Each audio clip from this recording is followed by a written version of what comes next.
Hey there, Gothamites. Brian Ward here with another episode of the Arkham Sessions brought to you by Comics Alliance. And with me, as always, the absolutely fantastic psychologist to the superheroes, the superheroines, and of course the supervillains, Dr. Andrea Letamendi. This is a podcast that's dedicated to the psychology of Batman the Animated Series. Every week, we tackle a new episode. We talk about the characters, the villains, and, the relationships between them. And I try to lift out the psychological themes and talk about some of the very real and hopefully some interesting topics and phenomena that are specific to psychology. Yeah, and last week, we may have touched a psychological nerve with some people. Might have been sort of because of something I may or may not have said. Of course. Of course, I'm referring to Robin's Reckoning Part 2. If you've not listened to it, toward the end of the show, I hypothesized that maybe Batman, at some point in time in his history, could have come in contact with Joe Chill, the man responsible for the murder of Thomas and Martha Wayne, Bruce's parents. And that it's possible that he went over the line, and that it's possible he may have even killed Joe Chill. This, of course, sent shockwaves through geekdom, and I'm partially sorry for that, but it got people talking, and that's exactly what we wanted. Well, remember, I didn't disagree with you. Mm-hmm. You had pointed out that it could explain why he has this kind of, he protects Robin from getting involved with Zuko's case. Yeah. And, I thought it was plausible because, we talked about the idea that Batman may truly believe that he's beyond the point of recovery. Right. That, sure, he acknowledges that he and Robin experienced very similar traumas as children. They both lost their parents. They both saw this happen. And something is he truly believes that he is unable to recover from that he has lost a part of his life, but that Robin, Dick Grayson, is, that there's hope for him, mm-hmm. that he could have a more normal life, but he's got to stay away from, some of the very things that I think Bruce Wayne believes, caused him to go down this dark path, so to speak. Yeah, I mean, he specifically tells Dick as a 11-year-old boy, but it will get better in time for you. Mm-hmm. And we pointed on that a couple of times, implying that it won't get any better for Bruce. Bruce will never be rid of the Batman persona. He will never fully feel like he is over the death of his parents. Right. And I think that is very important. But I will say that, and all of this sort of was spawned by a tweet we received that specifically said, Brian Ward's, actually, he says brain, but I'm going to give him the benefit of the doubt there. Brian Ward's attempts at creating interest by pushing off-the-wall theories is driving me nuts. Yikes. Yeah. So what do you do to these people? I got to say, it's not that off the wall. And I also have to say, it's not a theory, it's a hypothesis. But when you go back, the point of this show is to look at these characters as they grow, as they evolve, as they go from one episode to the next. And here we're 35 episodes in. We have seen the Joker, who we will talk about in this episode. We have seen Scarecrow. We have seen Mr. Freeze. We have seen people, and we have seen their arcs. The one constant is Bruce / Wayne / Batman. Yeah. And I don't think it's unfair to say that since Perchance to Dream, where he was given the opportunity to live a perfect life and turned it down because he was haunted by the Batman. You did this to me! I don't think it's unfair to say that it's possible it wasn't the mission that he was haunted by. It could have been his past. It could have been who Batman is because of something he did early in his career. I mean, even in the flashbacks to Robin as a young boy, as young Dick Grayson, even at that point, Jim Gordon is referring to Batman to others as the Batman or this Batman. He specifically says, This Batman's got Zuko real spooked. Yeah. So he's not as familiar with this vigilante. It's possible that this was toward the beginning of Batman's own career in Gotham City. Right. So I don't think it's unheard of to think that it's possible that he tracked down Joe Chill the same way Dick Grayson is trying to track down Tony Zuko. Mm-hmm. I don't think it's unreasonable to think that he may have reached the same limit that Dick Grayson as Robin reaches when he finally gets Zuko in his clutches. He nearly kills him. You're through, Zuko. Forever. Right. Had Batman not been there, he probably would have. Mm-hmm. It's not unreasonable to think Batman went through that exact same situation. And he seems so hell-bent on keeping Dick from going down the same path. One has to wonder why. I posit this. I get that it's a 22-minute show. I get that it's got to, and in this case, a 44-minute show because it's a two-parter. But if Robin was going to go out and find Zuko on his own, I get why Batman might be nervous, because Batman wouldn't necessarily be there to help Robin. That's not the case. Batman had Robin in the Batmobile, took him home, dropped him off, and then left. I firmly believe when Batman says, "I didn't want to see him take you too," I don't think Robin was genuinely in danger. I don't think Tony Zuko was going to be able to take on both Batman and Robin. Like, I don't think Robin was going to die.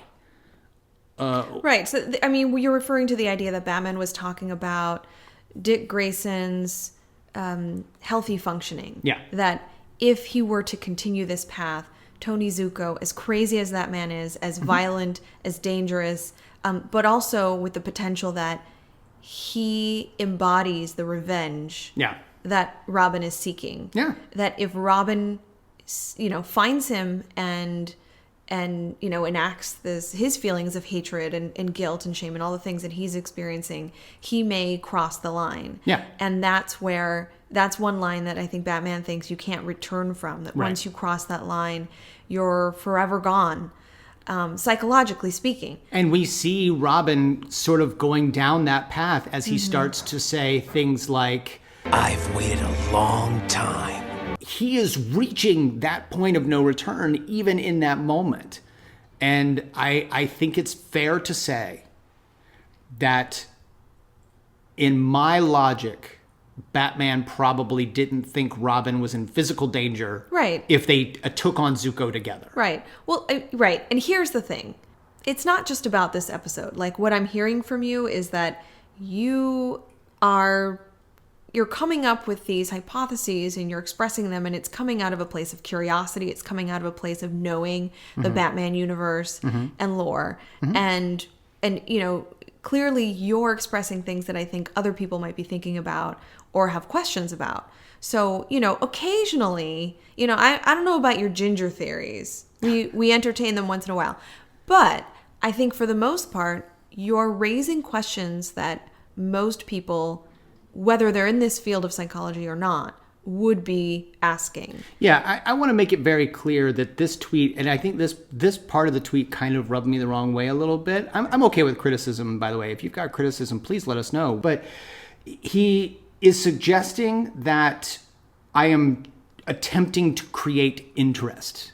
And I'm No. putting forth these hypotheses that are off the wall solely for, quote unquote, the ratings. Let me just say for the record, off air, you are constantly asking questions about Batman's functioning and why he does what he does. I mean, this is one of the reasons that we thought to even start this show is so that we can sit down and really talk about Batman's psychology, about his functioning.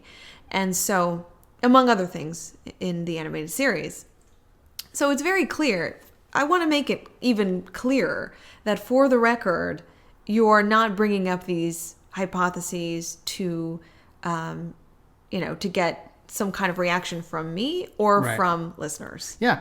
I had a very pleasant conversation with at SunOChamp on Twitter, who doesn't think that he killed Joe Chill, but certainly thinks it's interesting to think about, certainly acknowledges that Dick Grayson grounded Batman in some way, actually made him a little lighter. It's not a coincidence that Batman is portrayed darker before he met Dick Grayson, or maybe just after he met Dick Grayson, to the way that he is portrayed now. And then, of course, our good friend of the show, Bernard O'Shea, I couldn't possibly thank enough, because he wrote a fantastic email in support. Now, he reminded me of things. I've been reading Batman since I was a wee lad, but I had even forgotten some of these cases, and Bernard O'Shea jumped right on them. Now in these particular storylines, Batman didn't kill Joe Chill, but he certainly got really close. And then, just like Robin, decided not to. And then usually by the end of the story, Joe Chill died anyway, usually kind of by accident. But he pointed out in Batman Year 2, which, for those who don't know, is Detective Comics 575 to 578. Basically, the whole plot is Batman is kind of teaming up with Joe Chill in order to fight the Reaper. And there comes a time when Batman has the opportunity to exact revenge for his parents on Joe Chill, and doesn't. Of course, the Reaper ends up getting Joe Chill. But then there is an episode of Batman the Brave and the Bold called The Chill of Night, and that is actually considered one of the best episodes of that animated series. And it's written by Paul Dini. So it certainly has some bit of connection. But again, Batman is presented with an opportunity to kill Joe Chill, decides not to. Joe may or may not make it out of that episode. Anyway. Oh, wow. And then you've got cases like, I don't know, Batman Begins, where, Bruce Wayne is specifically going to Joe Chill's trial with a gun in his pocket, ready to kill him. He doesn't get the opportunity, but there's no reason to believe that he wouldn't have had someone not done it, in the hallway of the courtroom. Well, and the common thread here among all these stories, both in comics and film, is that there's this, he entertains the idea of murdering Joe Chill. Yeah. He thinks about and prepares and is ready to end the life of the person that ended his parents' life. Yeah.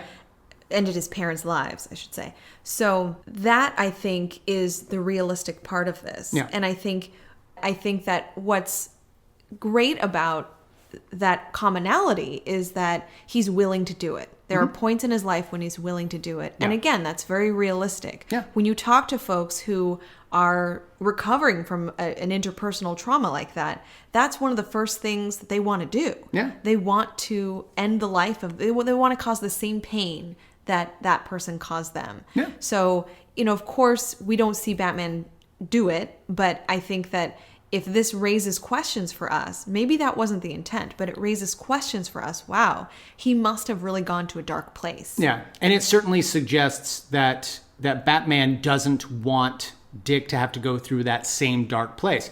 It might even suggest that he's not 100% sure Dick is ready to be at that place. And we see that Dick might just be on the other side of the right place. Like but had Batman not been there, we don't know what would have happened. So it's fair to say. And by the way, I will point out there's the Jeff Loeb story, Dark Victory, where we actually see a similar situation where Robin is chasing down his Joe Chill, Tony Zuko, and Zuko actually dies of a heart attack. So Robin didn't do it, but he was given the opportunity. So it's not so off the wall. No, and in all these stories, it's interesting that Zuko or Joe Chill end up dying in some other way. Yeah. As if to say, like, the pain ends here. Yeah.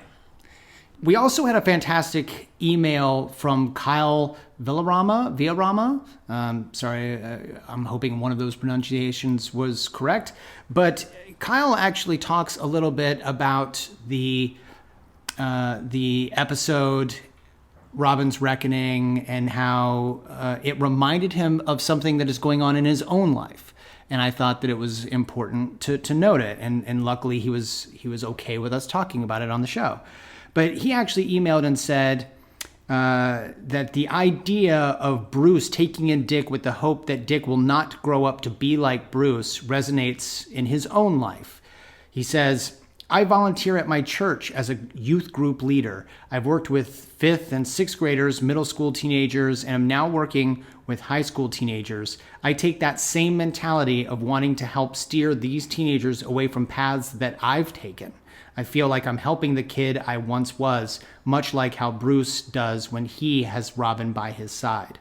Listening to these episodes made me reflect on that aspect of my life. I just want to thank you for that, and I look forward to more episodes from you.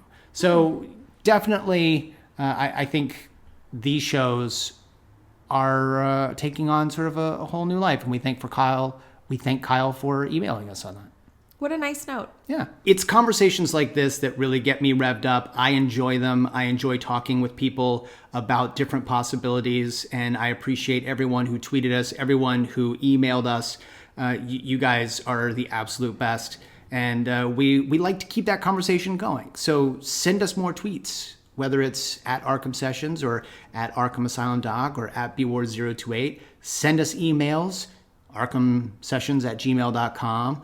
Or Under the Mask online. And let's keep this conversation going, whether it's specifically this one or this episode coming up. Let's talk about this episode. And people can disagree with us, and it's happened before. Yeah. But I think, we don't have other ulterior motives about why we bring up the ideas that we bring up. Yeah. It's a lot of times it's your perception and your opinion versus mine. Now, I tend to have that academic, scientific background, so that's what I try to bring to folks. But again, you're asking the questions that other people have too. Mm-hmm. And so when those are raised, I want to have that discussion. Yeah. So keep up the good work, brain. Thank you. I will do just that. So let's talk about this episode. We are, of course, talking about The Laughing Fish, an absolute fan favorite, and for good reason. It was written by Paul Dini, directed by Bruce Timm. So at the very least, we know we're going to have an amazingly entertaining episode, if nothing else. And this is an opportunity for us to take a look at one of our favorite characters, the Joker, and his accomplice, Harley Quinn. It's her second appearance on the show, but it is the Joker's 5th appearance. The very first time that we were introduced to him during Christmas of the Joker, you were kind of leaning toward, if I remember correctly, borderline personality disorder, because he seemed to have an emotional connection toward Batman and wanted to spend Christmas Eve with him. Mm-hmm. And then since then, you have sort of slid into antisocial personality disorder. So we'll talk about whether you think it is still the case or not as we go forward through the episode. Well, of course, with Dini and Tim behind the episode, it's always going to be a blast. It's always going to be well written. Of course, Joker episodes tend to be adventurous, full of action, and very weird plots. Weird plots, and of course, violence. He is, of all the villains, he is the one who's, I would say, the most violent, the most unpredictable. Yeah. Let's go through it. So we start out, Joker is at large. Again. They just can't keep him. What's really funny is whenever we see him in Arkham Asylum, he seems to be enjoying himself, behind his glass door. He's playing cards or he's, whatever. I think he's always just sort of waiting his time out. He knows that he's going to escape again. He's developing some sort of scheme. I will give Joker that.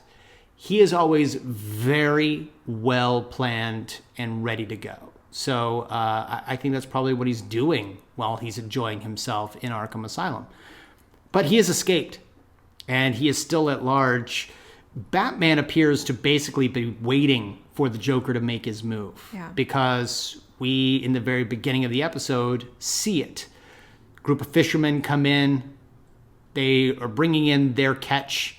And they lay it down on the pier, and all of the fish look like the Joker. They're all white and have the perma-smiles. They've got the green fins. They definitely, the big red lips. They have definitely been affected in some way, shape, or form with the Joker's toxin. He's made his move. That's what he was waiting for. He was waiting for the fish. He got the fish. Yeah. Well, now what? Batman takes one of the fish into the Batcave right. in order to analyze it. And once again, Batman has no sense of humor. Dining in tonight, sir? The dissection tray, please, Alfred. Clearly, your butler is making a joke here, and No time for that. ain't got time for that. Harley and Joker enter what appears to be, it's a patent office, essentially. And the Joker wants a patent on this fish. He wants a piece of every fish sold, only to be told that that kind of thing doesn't happen. You can't patent fish. You can't trademark this. Oh, and his reasoning is that now all the fish in Gotham Bay have the Joker perma-smile on them. He owns them. Now they have his trademark. So therefore, he's entitled to any profits. Millions of dollars a day to finance my happily hedonistic lifestyle. Yeah. And when he's told by Mr. G. Carl Francis at the office that that sort of thing doesn't happen, he slaps him upside the face with a fish, and Harley complains. Ooh, fish, stinkeroonie. Sprays a little pink perfume on him. This can't be good. And they all walk away, but the Joker makes it clear that this guy has got very little time to change his mind, as if he could. Otherwise, You'll be the poorest fish of all.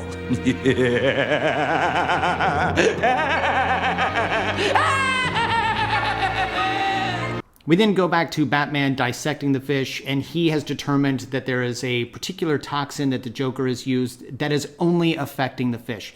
It's not something that can affect the humans in the same way. They're finny and funny and oh so delish. They're joyful and jolly Joker-fish. Say, Mom, wondering what to feed the family tonight? What'll I feed the family tonight? Arr, try me famous Joker fish. Joker's making himself very clear. Coming to your local store just as soon as that nasty old Mr. G. Carl Francis decides to give me my legal cut of the profits. I want my piece. And he thinks it's a legal piece. Like he's like, no. I am entitled to this. Well, legally. I don't think he cares about the logic No. or the legality. Yeah. I think at this point his threats are, it's really a part of his personality. He doesn't care whether he's in the right or wrong. He wants what he wants. Yeah, the cops put Mr. Francis under protection. He doesn't understand why he's being picked on, but the Batman gets in, and in an interesting way, they're like, don't worry, this is locked down, you're under protection. Batman comes from the shadows, dressed as a security guard, or as a cop, undresses, he's still wearing the cowl and the cape and everything under the costume. How the cape fit down into the pants. Hey, and, it's part of... it's a little weird, but he says, If I got in this easily, so will the Joker. he's either giving the Joker a lot of due credit by saying, look, Joker's on my level. If I can get in, Joker can. Or he's making the Joker out to be better than he, in that he's like, look, if I can get in, Joker could totally get in. I'm not even that good at this. I think what's interesting about that comment is, despite the beginning of the episode where he says, only the Joker can really understand what he's doing, he's admitting that he and the Joker are similar.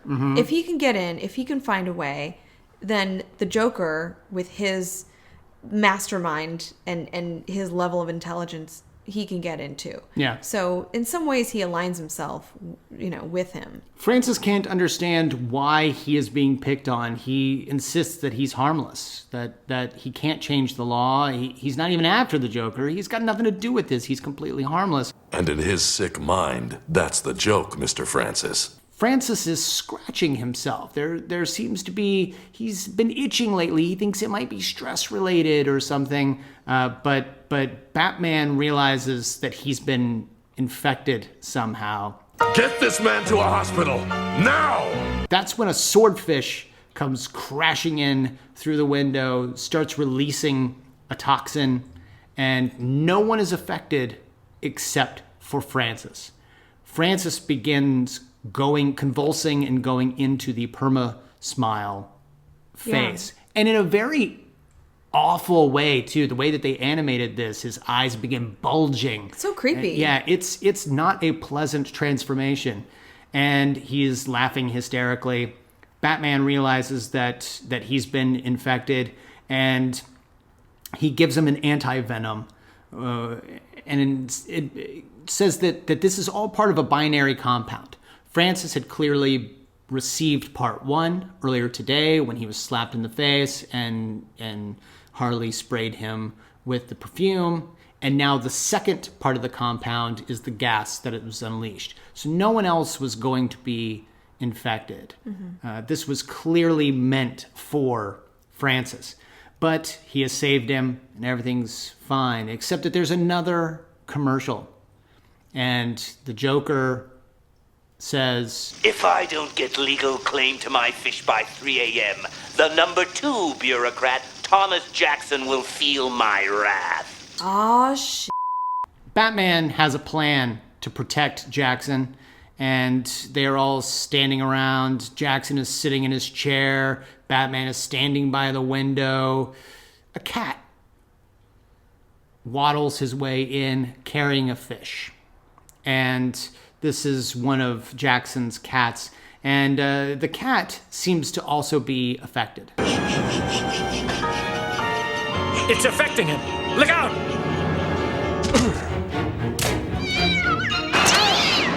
And goes to scratch the Batman. Mm-hmm. Scratches Batman, and Batman begins laughing hysterically. His eyes begin bulging, the perma-smile, the whole 9 yards. And we find out that Batman was actually disguised as Jackson in the chair. Jackson was disguised as Batman. So again, Batman is letting more people wear his cape and cowl. The old switcheroo. The whole.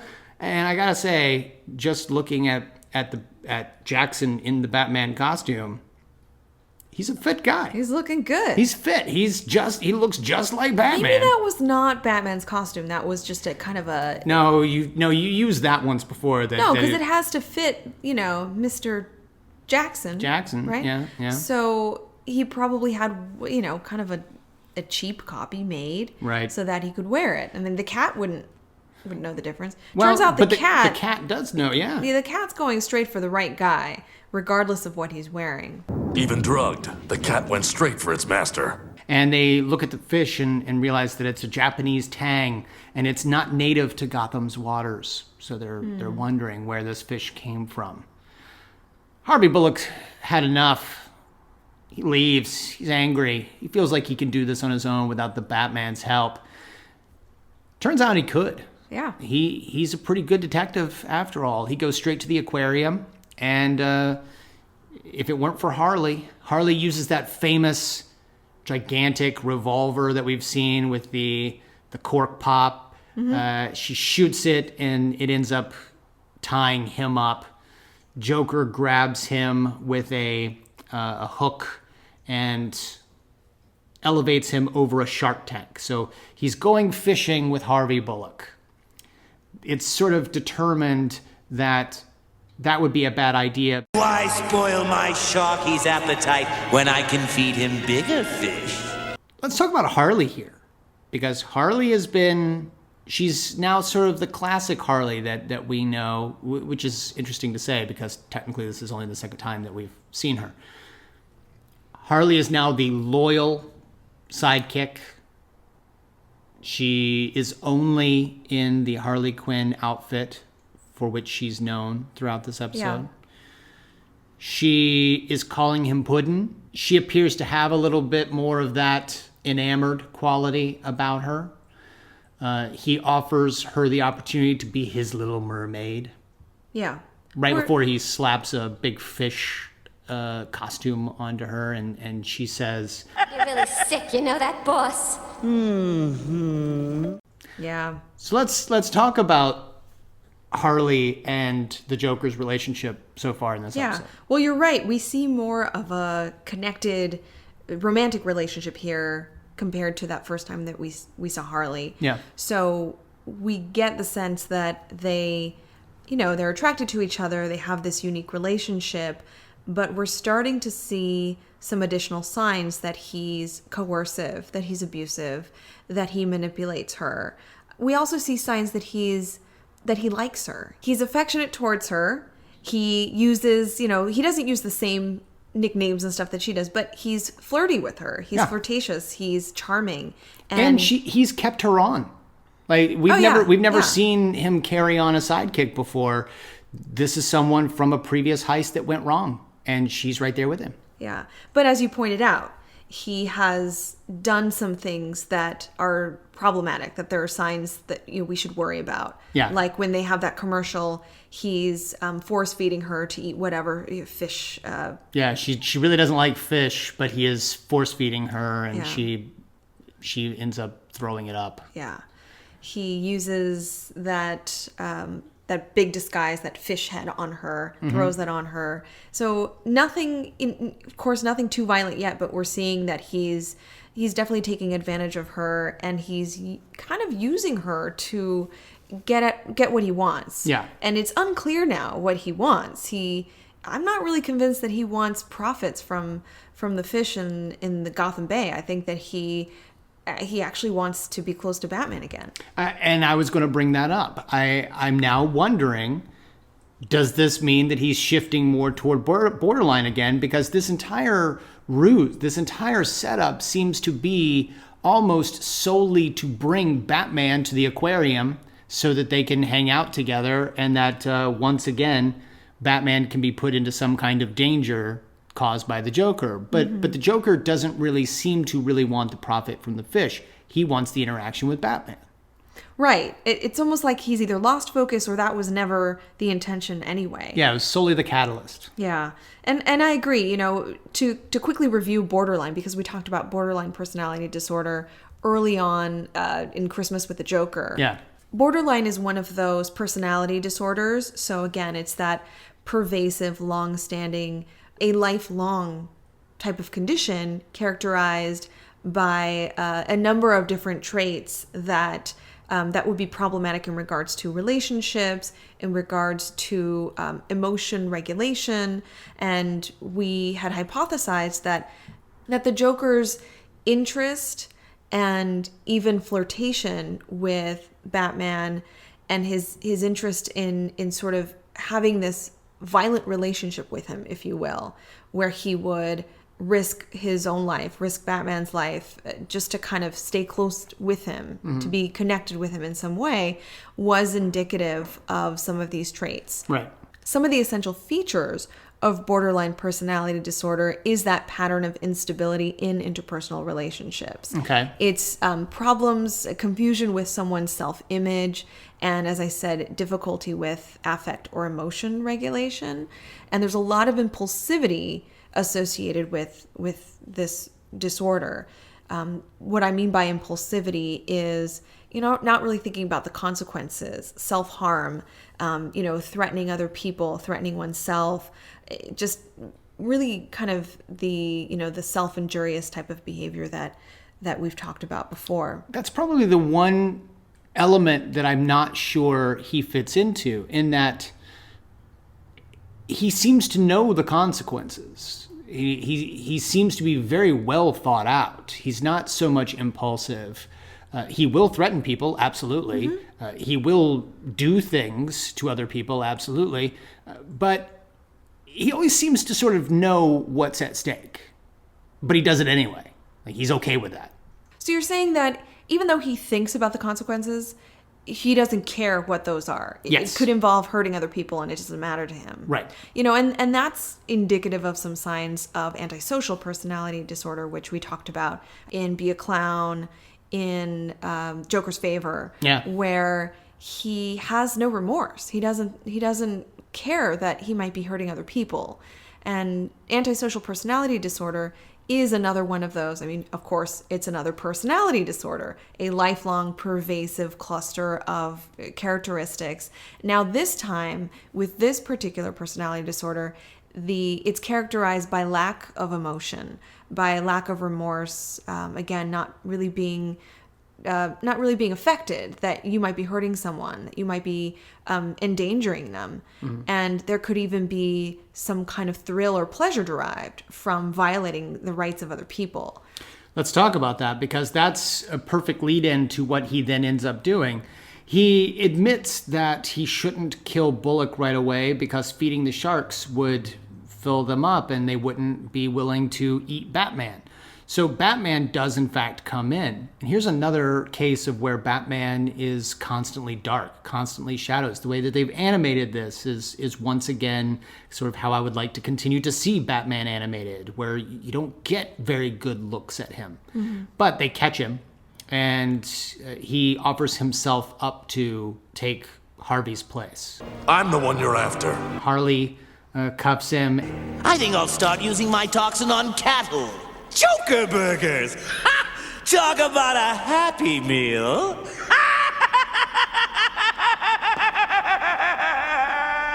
Oh, you never could take a joke! Once again, Batman, no sense of humor. You know, you're like... He's about to beat him to a shark. Right. I'm not sure that it's the time for Batman to consider the humor. Hey, Joker pushes both Batman and Bullock into the tank. And Batman, this is where it totally gets really just Bruce Timm, Paul Dini. Yeah. Batman rides the shark. Yeah, he does. Jumps onto the shark, puts the cuffs into the shark's mouth, uses them as reins, begins to steer him around.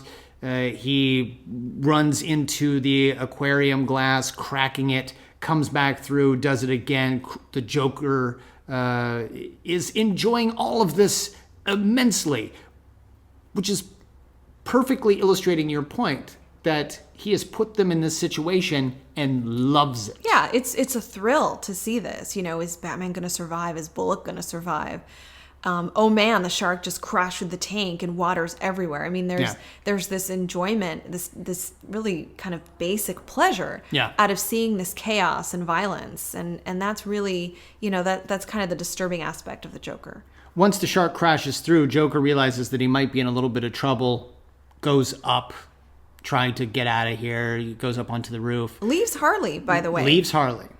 Yeah, so he's not really, he doesn't care. At this point, her life is in danger, and he just abandons her. So we're still going with the antisocial personality. Yeah, sort of I mean, traits that's indicative of, again, someone who doesn't have remorse, someone who's not thinking of other people's, you know, their... Yeah.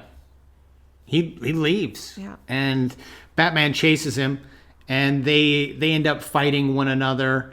Batman slaps him, just straight up backhand slaps him. This is kind of a violent scene because the Joker takes a wrench and we see him just smash it onto Batman, and then Batman throws punches. And there's definitely a lot of aggressive fighting, and it's kind of surprising to see that.